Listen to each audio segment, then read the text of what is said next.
So this is an area where it really pays to micromanage in a bakery when you're, all your mixing should be micromanaged, but very, very much so when you're adding in things at the end of the mix, like these olives, you'll want to really micromanage that process.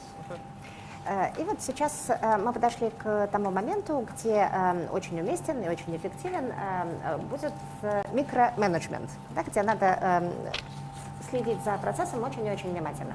Take your time and mix until you feel like things are very, very evenly incorporated.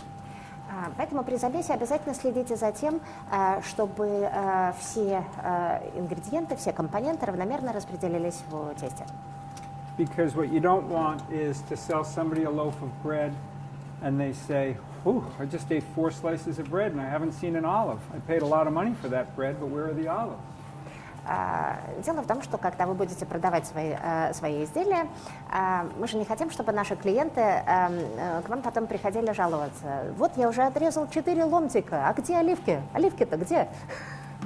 And the other reason is because if you have some loaves that don't have enough olives, you have some other loaves that have too much olives, and so the whole proportion in your mouth is going to be negative. Вот. А тут еще бывает же такая ситуация, где-то густо, а где-то пусто.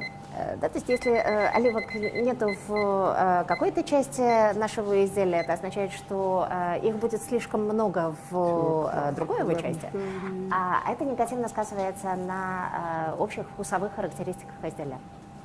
Для органолептики это плохо.